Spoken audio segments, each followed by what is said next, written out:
someone listened to your Barris interview and they have some questions. So Go, yeah.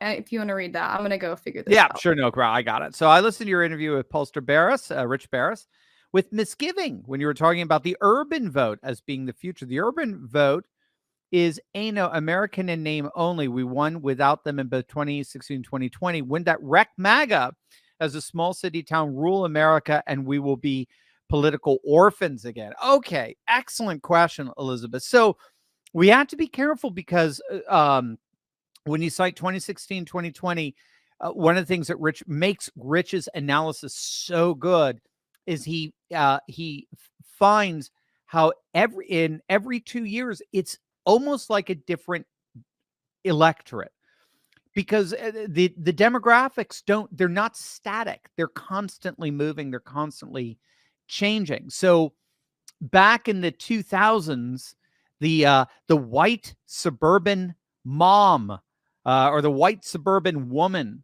was the most coveted political prize, because she used to side with the Republicans, but then she started going more and more and more with the Democrats. And that is, as far as many pundits were concerned, that was the key to the Republicans losing elections in 2008, 2012, or so forth, or any of these key midterms, or why Bush Sr. lost to, or Dole lost to Clinton. So a lot of political operatives have been like, okay, we need to win that suburban mom. That's why they like Nikki Haley. What we're finding is the white suburban vote, the white suburban female vote, has been shrinking. It's been going down. It's the overall percentage of the vote in every single election over the last 10 or so years. So it's a futile vote to go after, because not everywhere, but urban vote is growing, like in Georgia. That's why it's become more liberal. That's why it's becoming more blue. And in Texas, that's why a lot of people are like, oh, we're going to turn Texas blue. So the urban vote has been growing in certain areas, making the suburban female vote less of a factor in these in very certain states like Arizona, Georgia, to a certain extent, Wisconsin, and Pennsylvania, and the like. What we're finding is that non-white working class voters are very, very attracted to MAGA. And this is the urban vote that is starting to move in the direction of the rural vote. So it's not an either or, it's a both and. It is they are very attracted to nationalism, populism, traditionalism. So this is being led primarily by Latinos. If you look what's going on, for example, in the conversion of Miami-Dade and turning a major metro area in the country. This is key. Miami-Dade is a major metro area in the nation, and it went red. And it went red not for some milquetoast Nikki Haley.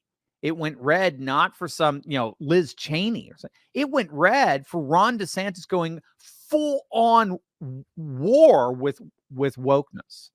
But first, how many UFC fans do we have out there? We know that the one and only Donald Trump is a huge UFC fan, as are the fighters of him. But have you ever wondered what they do to manage their pain? Well, you don't have to, because a fellow patriot and good friend to this channel is precisely the one who provides relief to that pain, and he's here to do the same for you. You know, gang, as we age, aches and pains we think of are normal, but they don't have to be. And that's where the groundbreaking medical scientist Clint Winters comes in. You've seen Clint on Fox. You've seen him on this channel. He's a world-renowned health expert who's unveiled a natural pain reliever that's taking the world by storm. It's called CB2. It's the 100% drug-free way to get full-body pain relief without dangerous meds, and it's the official pain reliever for the fighters in the UFC. And the best news, CB2 has no documented side effects after years at private testing. It's absolutely the future of relief. So whatever you do, make sure to click on that link below and check out Clint's amazingly informative report on how ConoCB2 is changing lives by providing safe and powerful relief at a fraction of the cost of pain pills. Click on that link below right now. So there, and that's the key. They hate wokeness. They despise wokeness. And so they are going with the candidate that they trust to take on wokeness in two of its forms that they're finding to be really horrific in many respects. One, of course, is the it's more a Democrat inside thing, but there is a civil war going on within Democrat urban kind of areas of pro-Palestinian progressives versus the more pro-Israeli liberal. That's causing a lot of people in the urban area who are normally voting Democrats to have second thoughts about voting for Democrats because they see this hardcore progressive pro-Palestinian view. But the second one, ironically, is the border. What we're finding is that the number one demographic who is most likely to want to see the border shut and immigration stopped are African Americans. They're Black voters. Black voters are the single most staunch pro-border security, have the single most staunch pro-border security sentiment of any demographic. So what we're finding is that when it comes to border security, when it comes to economic security, and then when it comes to cultural security, like good, solid, conservative Christian values, non-white, working class, urban voters are aligning with white, working class, rural voters and basically making the suburban vote almost superfluous. It's not like you don't need it, but you certainly don't need to win it because those two numbers are massive.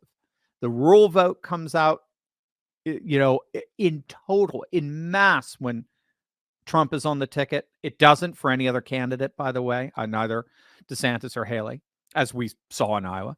They come out in mass for Trump. And now for the first time, we didn't see it so much. We saw it a little bit in 2016, saw a little bit in 2020. But now for the first time, we're starting to see now a massive urban coalition arise. Now, we don't win. This is key, Elizabeth. We don't win the urban vote. That's key. But what we do is we shave off so much of the margin of win for the Democrats that they can't, they collapse, they fall apart. So elections aren't just about winning. Elections are also about, keeping the margin of victory of the Democrat as tight as possible. So again, to bring it back home, Obama won the non-white working class urban vote with a 70% margin. The latest poll shows that Biden has a 10% margin. It's a 60% decrease, a massive implosion support, massive. And that's going to Trump. A lot of it is going to Trump. And Democrats know they can't win with that low of support. And you saw it. Trump isn't going to change his policies. He's going to go full MAGA all the way through. And ironically, the more MAGA he goes, the more he's going to draw that Miami-Dade like urban vote into his camp. So I don't think you have to worry about them as being at odds right now. I think he's going more MAGA than he was in 2016. Yeah, oh, totally. He's going for it. I hope you enjoyed that clip of my Monday night Insiders Club live stream. Join us live next week by clicking on the link in the description below and joining the coalition of patriots worldwide, building a parallel economy to return to our roots of faith, family, and freedom. Click below right now.